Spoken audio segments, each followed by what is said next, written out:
Hello दोस्तों, नमस्कार। आप सभी का स्वागत है आप सभी के अपने यूट्यूब चैनल परीक्षा की शिक्षा में। आई होप कि आप सभी अच्छे होंगे और आपकी तैयारी एकदम अच्छे तरीके से चल रही होगी। तो प्रैक्टिस सेट की अगली क्लास में आप सभी का एक बार फिर से स्वागत है। तो इसके पहले का अगर प्रैक्टिस सेट की क्लासेस आपने हमारी नहीं देखी है, हमारे चैनल पर उसकी प्लेलिस्ट है। आप जाकर उसको एक बार जरूर अटेंड कीजिए और चैनल को सब्सक्राइब कर लीजिए। चलिए आज की क्लास शुरू करते हैं। देखते हैं आपका पहला क्वेश्चन आपसे क्या पूछा गया है।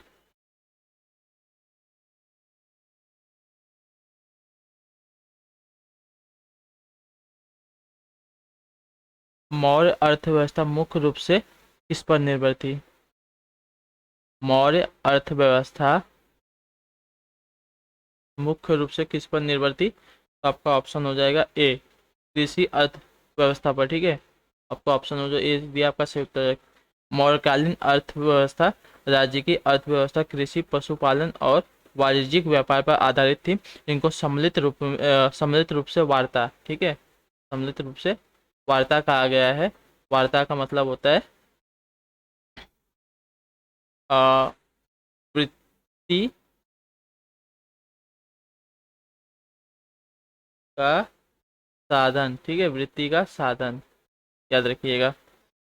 इन व्यवसाय में कृषि आपका जो था मुख्य व्यवसाय था। चलिए नेक्स्ट क्वेश्चन देखते हैं आपका। सेकंड है,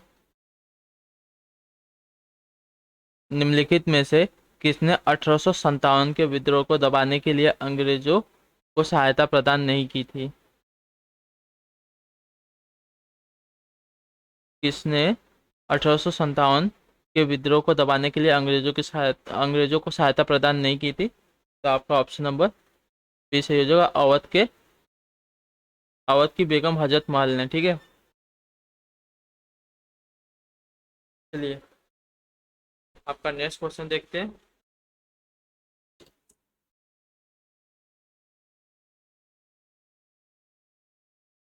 ब्रिटिश सरकार ने बंगाल के विभाजन को लागू करने के निर्णय की घोषणा कब की थी? ब्रिटिश ब्रिटिश भारत सरकार ने बंगाल में विभाजन को लागू करने के निर्णय की घोषणा आपकी कब की थी? तो 19 जुलाई 1905 को। ठीक है, 19 जुलाई 1905 को आपका सही उत्तर हो जाएगा।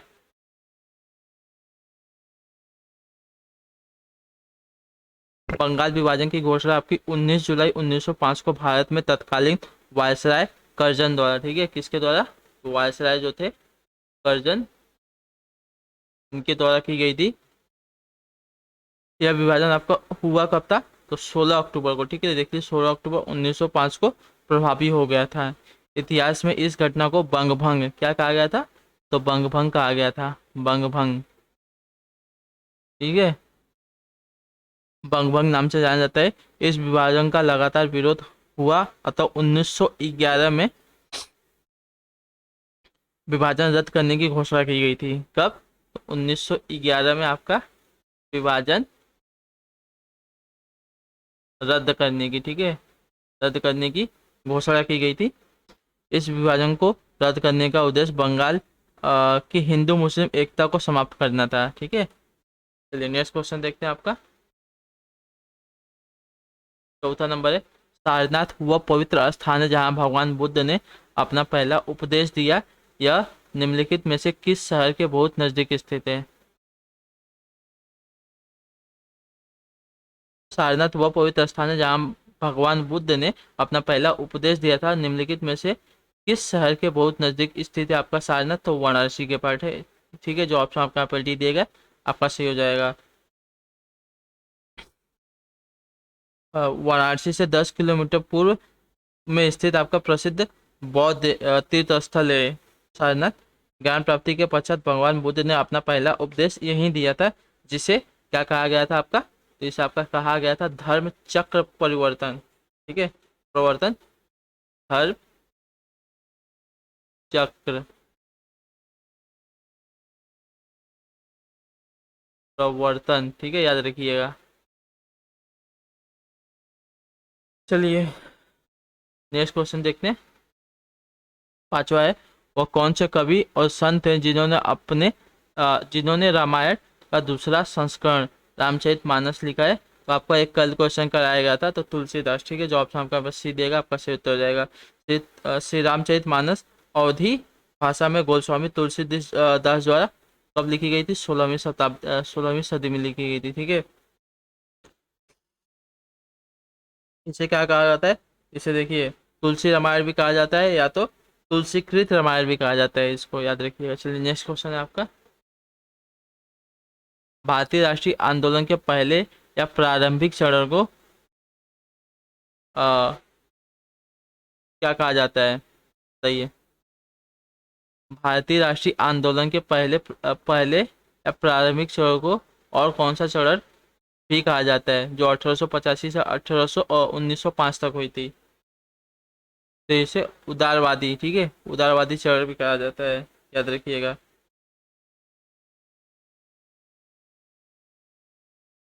चलिए नेक्स्ट क्वेश्चन देखते हैं। सातवां है, महात्मा गांधी ने सत्याग्रह सभा की स्थापना अ, किस महीने और ईस्वी में की थी? बताइए। महात्मा गांधी ने सत्याग्रह सभा की स्थापना किस महीने और ईस्वी में की थी? तो आपका सही उत्तर क्या हो जाएगा इसका? तो आपका ऑप्शन नंबर यहाँ पर सी सही हो जाएगा, फरवरी 1919 में, ठीक है। रॉलेट एक्ट 1919 के विरोध में सत्याग्रह आंदोलन करने हेतु महात्मा गांधी ने फरवरी 1919 में बम्बई में सत्याग्रह सभा की स्थापना की थी, ठीक है। तो ऑप्शन आपका यहाँ पे सी दिएगा, आपका सही होता है फरवरी 1919। चलिए आपका नेक्स्ट क्वेश्चन देखते हैं, आपसे क्या पूछा गया है। 8वां नंबर है।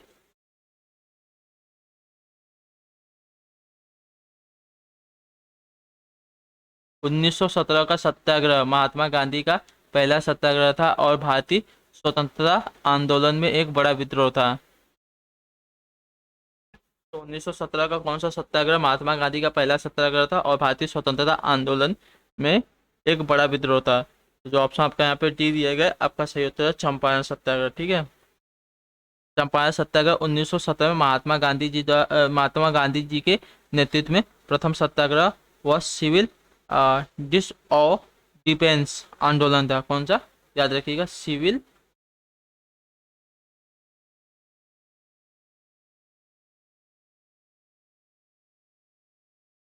डिसऑबिडियंस, ठीक है, डिसऑबिडियंस। कोई पूछ सकता है आपसे। आंदोलन था जो निकटीय तीन कटिया व्यवस्था के विरुद्ध में बिहार में चंपारण जनपद में शुरू किया गया था। किसके विरुद्ध में? तो तीन कटिया, ठीक है, तीन कटिया व्यवस्था के विरुद्ध में व्यापार में शुरू किया। तीन कटिया व्यवस्था द्वारा किसानों को 3/20 भाग में नील की खेती करना अनिवार्य था। राजकुमार शुक्ला के बुलावे पर महात्मा गांधी चंपारण पहुंचे थे तथा आंदोलन प्रारंभ किया था। 1918 में तीन कटिया व्यवस्था समाप्त कर दी गई। टैगोर ने इसी समय गांधी जी को महात्मा की उपाधि दी थी, ठीक है। पहले ही चंपारण सत्याग्रह में रविन्द्रनाथ टैगोर ने इनको महात्मा की उपाधि दी थी, याद रखिएगा, महात्मा की उपाधि, ठीक है। चलिए नेक्स्ट क्वेश्चन देखते हैं आपका। 9 नंबर है, ठीक है। 1866 में भारत के संदर्भ में चर्चा करने और भारतीय कल्याण को बढ़ावा देने के लिए ब्रिटिश सार्वजनिक अधिकारियों को प्रभावित करने के लिए लंदन में ईस्ट इंडिया एसोसिएशन का आयोजन किया गया।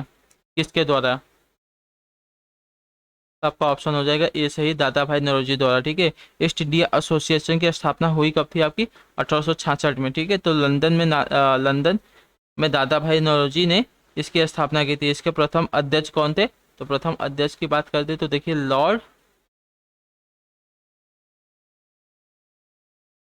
लिवे लॉर्ड लिवेडन थे, ठीक है, लॉर्ड लिवेडन नौरोजी, जिन्हें और दादा भाई नौरोजी की बात करें तो इसे देखिए ग्रैंड ओल्ड मैन कहा जाता है, ठीक है, grand old man. Next question देखते हैं आपका। 10वां नंबर है। भारत में राजनीतिक सुधारों के लिए आंदोलन शुरू करने वाले पहले भारतीय नेता कौन थे? तो राजा राम मोहन राय, ठीक है। जो ऑप्शन आपको यहाँ पे बी दिएगा आपका सही होता है। राजा मोहन राय, मतलब राजा राम मोहन राय को आधुनिक भारत का अग्रदूत कहा जाता है, क्योंकि वे पहले भारतीय थे जिसने सामाजिक, धार्मिक तथा राजनीतिक सुधारों के लिए आंदोलन प्रारंभ किया था। वे राष्ट्रवादी प्रेस के भी संस्थापक माने जाते हैं। 1821 में संवाद कौमुदी तथा 1822 में मिरातुल अखबार का प्रकाशन प्रारंभ किया था, ठीक है। याद रखिएगा 1821 में इन्होंने प्रारंभ किया था कौमुदी, और 1822 में इन्होंने प्रारंभ किया था मिरातुल मिरातुल अखबार का इन्होंने प्रकाशन किया था, याद रखिएगा। चलिए, और मिरातुल अखबार का प्रकाशन 1923 में प्रेस रेगुलेशन एक्ट 1823 के विरोध में बंद कर दिया गया, ठीक है। 1823 में इसका 1823 में आपका जो मिरातुल था ये आपका बंद हो गया था। चलिए नेक्स्ट क्वेश्चन देखते हैं। थल समीर कब चलती है? थल समीर आपकी कब चलती है? तो थल समीर देखिए आपका रात के दौरान चलती है, ठीक है। जो ऑप्शन आपका ए दिएगा आपका सही उत्तर हो जाएगा।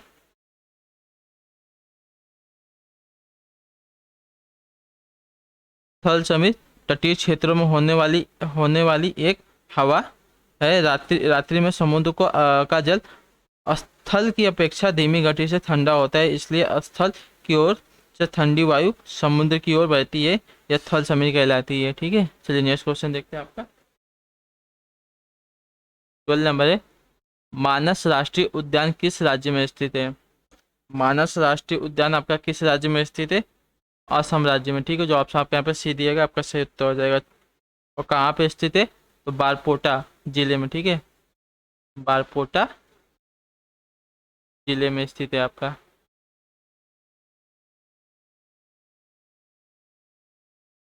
चलिए नेक्स्ट क्वेश्चन देखते हैं।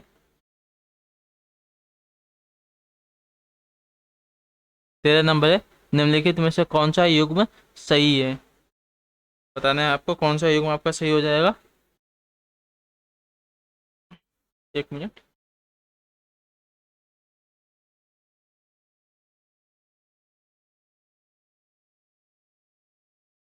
ऑप्शन नंबर डी वाला आपका सही हो जाएगा, ठीक है। सैडल पीक उत्तर अंडमान द्वीप पे स्थित है, ठीक है। याद रखिएगा सैडल जो द्वीप है, सैडल पीक है जो उत्तर अंडमान द्वीप पे है, याद रखिएगा। चलिए नेक्स्ट क्वेश्चन देखते हैं आपका। 14 नंबर है, निम्नलिखित में से कौन सी मिट्टी नदियों के तलछट से बनी होती है जिसमें पोटास अधिक लेकिन फास्फोरस कम होता है? निम्नलिखित में से कौन सी मिट्टी नदियों के तलछट से बनी होती है जिसमें पोटास अधिक लेकिन फास्फोरस कम होता है? तो आपका ऑप्शन नंबर सी हो जाएगा, जलोढ़ मिट्टी, ठीक है। चलिए नेक्स्ट क्वेश्चन देखते हैं आपका। 15 नंबर है, शहर और उसकी विशिष्टताओं का सही मिलान निम्नलिखित में से किन में किया गया है? ठीक है, शहर और उनकी विशिष्टताओं का सही मिलान निम्नलिखित में से किन में किया गया है? तो यहाँ पे मिलान हम लोग को सही चुनना है, कौन सा हो जाएगा। तो चलिए देखते हैं। तो अब फिरोजाबाद कांच और कांच के उत्पाद, ये तो आपका सही है। फिरोजाबाद कांच और कांच के उत्पादन के लिए प्रसिद्ध है। और आपका जो वाराणसी है ये हथकरघा और हथ हस्तशिल्प के लिए प्रसिद्ध है, ठीक है। जो हाथ से चीज़ें बनाई जाती है उसके लिए प्रसिद्ध है, तो याद रखिएगा।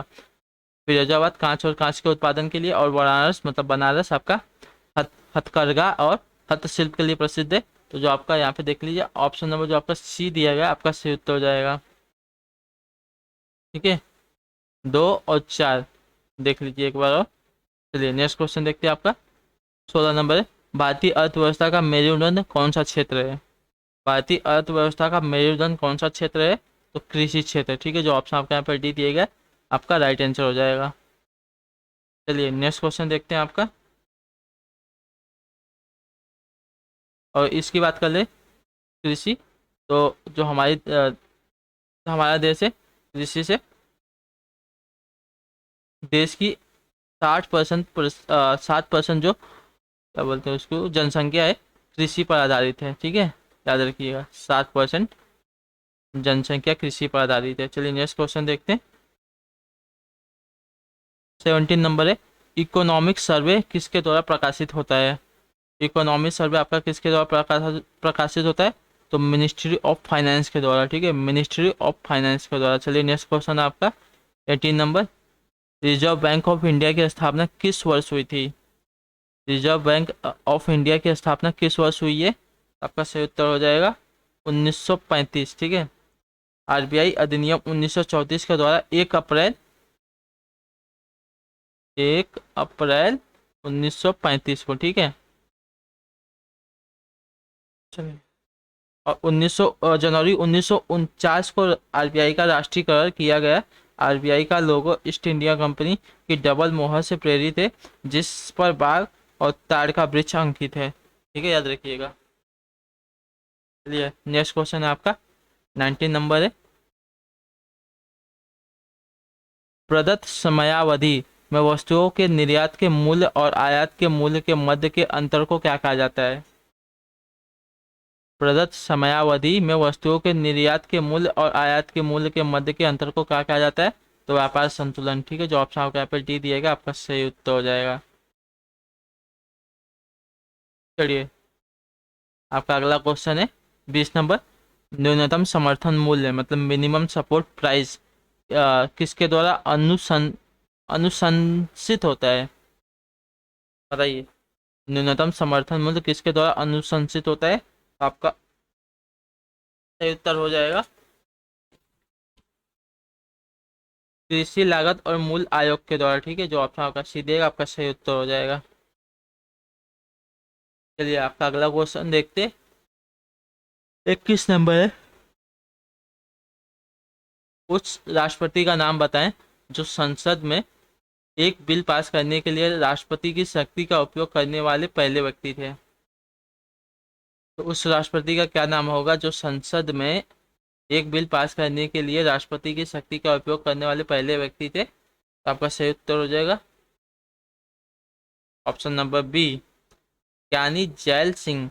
1882 में श्री नीलम संजीव रेड्डी का कार्यकाल समाप्त होने पर ज्ञानी जी ने देश के 8वें राष्ट्रपति चुने गए थे। 25 जुलाई 1982 को उन्होंने शपथ ली थी, ठीक है। कौन से? तो 8वें राष्ट्रपति थे, याद रखिएगा, 8वें राष्ट्रपति थे।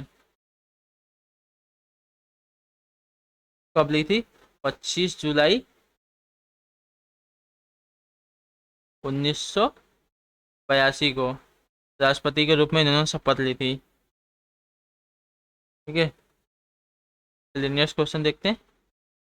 प्रथम भारतीय सामान्य चुनाव को वर्ष कब आयोजित किया गया था? प्रथम भारतीय सामान्य चुनाव को किस वर्ष में आयोजित किया गया था? तो आपका ऑप्शन नंबर यहाँ पे बी सही हो जाएगा, 1951 से 1952 में। देश का पहला चुनाव 1951 और 52 में हुआ था। चुनाव प्रक्रिया में 5 महीने का समय लगा था। अक्टूबर 1951 से फरवरी 1952 तक पहले चुनाव की प्रक्रिया चली, ठीक है। इस चुनाव में 18,000 प्रत्याशियों ने अपनी किस्मत आजमाई थी। चुनाव संबंध जानकारी देने के लिए 3,000 फिल्में पूरे भारत में दिखाई गई थी, ठीक है, याद रखिएगा, 3,000 फिल्में पूरे भारत में दिखाई गई थी। इसलिए आपका अगला क्वेश्चन है 23 नंबर, संविधान का उल्लंघन करने के लिए किसके निष्कासन को महाभियोग की प्रक्रिया से आरंभ किया जाता है? संविधान का उल्लंघन करने के लिए किसके निष्कासन को महाभियोग की प्रक्रिया से आरंभ किया जाता है? तो जो ऑप्शन होगा आपका यहाँ पे बी दिया गया, राष्ट्रपति, ठीक है, आपका सही उत्तर हो जाएगा। चलिए 24 है, 42वें संविधान संशोधन के माध्यम से भारतीय संविधान में कितने मौलिक कर्तव्यों को सम्मिलित किए गए थे? बताइए, 42वें संविधान संशोधन के माध्यम से भारतीय संविधान में कितने मौलिक कर्तव्यों को सम्मिलित किए गए थे? तो आपका ऑप्शन नंबर जो यहाँ पे ए दिया गया सही हो जाएगा, 11, ठीक है।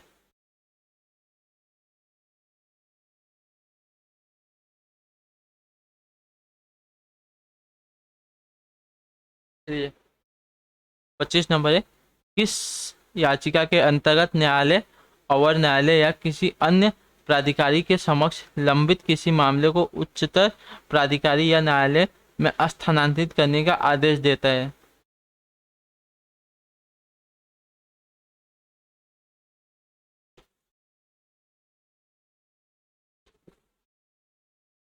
बताइए, किस याचिका के अंतर्गत न्यायालय, अवर न्यायालय या किसी अन्य प्राधिकारी के समक्ष लंबित किसी मामले के उच्चतर प्राधिकारी या न्यायालय में स्थानांतरित करने का आदेश देता है? तो उत्प्रेषण, ठीक है, जो ऑप्शन यहाँ पे सी दिएगा आपका सही उत्तर हो जाएगा। संवैधानिक उपचारों का अधिकार डॉक्टर भीमराव अंबेडकर ने संविधान की आत्मा कहा है। अनुच्छेद 32 इसके तहत मौलिक अधिकारों को प्रवर्तित कराने के लिए समुचित कार्यवाही द्वारा उच्चतम न्यायालय के आवेदन करने का अधिकार प्रदान किया गया है। इस संदर्भ में सर्वोच्च न्यायालय को 5 तरह से रिट निकालने की शक्ति प्रदान की जाती है। बंदे प्रत्यक्ष कड़ी, परमादेश, लिख देता हूँ, नहीं चलिए जगह ही नहीं है, बंदी प्रत्यक्ष कड़ी, प्रत्यक्ष कड़ी, और दूसरा है आपका परमादेश, और तीसरा आपका प्रतिषेध, प्रतिषेध लेख, और चौथा है आपका उत्प्रेषण, उत्प्रेषण, और पांचवा है आपका अधिकार परीक्षा लेख। ठीक है, अधिकार परीक्षा लेख याद रखिएगा। First, second, third, fourth, 5। ठीक है, चलिए नेक्स्ट क्वेश्चन देखते हैं। निम्नलिखित रोगों में से कौन सा रोग फफूंद यानी कि फंगस के कारण होता है?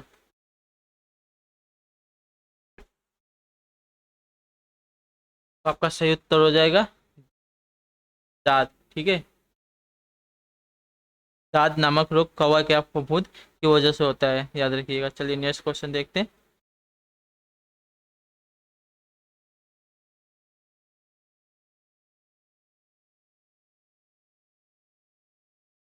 27 में विटामिन बी सेवन का रासायनिक नाम क्या है? विटामिन बी सेवन का रासायनिक नाम क्या है? तो बायोटीन। ठीक है, जो ऑप्शन आपका यहाँ पे बी दिएगा आपका सही हो जाए, आंसर हो जाएगा। चलिए, और इसे विटामिन एच भी कहा जाता है, याद रखिएगा, इसे विटामिन एच भी कहा जाता है। इसकी कमी के कारण बाल गिरने तथा चर्म रोग हो जाता है। इसका स्रोत देखिए क्या होता है, गेहूँ। इसका स्रोत क्या होता है? गेहूँ, ईस्ट, ईस्ट, और अंडा। ठीक है, अंडा, यहाँ से आपको विटामिन बी सेवन या तो विटामिन एच मिलता है, याद रखिएगा। चलिए नेक्स्ट क्वेश्चन देखते हैं। मानव शरीर का कौन सा भाग ऑस्टियोपोरोसिस से प्रभावित होता है? बताइए, मानव शरीर का कौन सा भाग ऑस्टियोपोरोसिस यानी कि अस्थि शुरूशिता से प्रभावित होता है?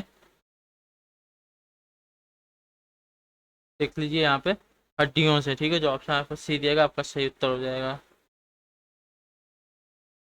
ऑस्टियोपोरोसिस मानव शरीर की हड्डियों से प्रभावित होता है। इसकी बीमारी में हड्डियां कमजोर हो जाती हैं। ठीक है, चलिए नेक्स्ट क्वेश्चन देखते हैं।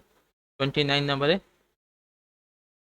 कौन सा डाट बुक कौन सा डाटा बुक, ठीक है, कौन सा डाटा बुक भारत में जानवरों, वनस्पतियों और कवकों की दुर्लभ और लुप्तप्राय प्रजातियों के दस्तावेजीकरण के लिए स्थापित राजकीय दस्तावेज है?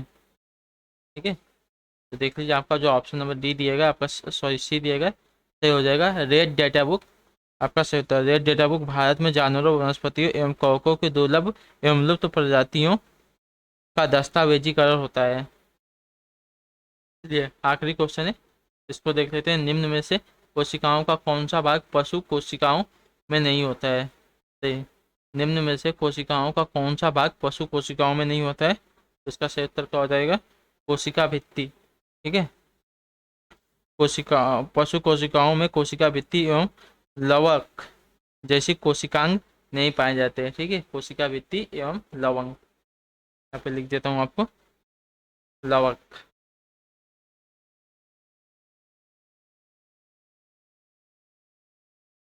तो इसी के साथ जो आपकी क्लास है यहाँ की कंप्लीट होती है। शाम वाली क्लास में आपको हिंदी और जीके के क्वेश्चन मिल जाएंगे, तो शाम वाली क्लास को भी जरूर देखिएगा। और ये आपको ये वाला जो क्लास है अच्छा लगा, क्लास को लाइक कर दीजिए, शेयर कर दीजिए अपने दोस्तों के साथ, और कमेंट करके हमें बताइए कि आपको क्लास कैसी लगी। आपका कोई भी डाउट हो, कोई भी प्रश्न हो, हमें पूछ सकते हैं। आपका कोई भी सुझाव हो वो भी हमें बता सकते हैं। और चैनल पर नए हैं तो चैनल को सब्सक्राइब करके हमसे जुड़ जाइए। तो चलिए आपसे मिलते हैं हम आपकी अगली क्लास में, तब तक के लिए टाटा बाय बाय, जय हिंद जय भारत। आप सभी का शुक्रिया क्लास से जुड़ने के लिए।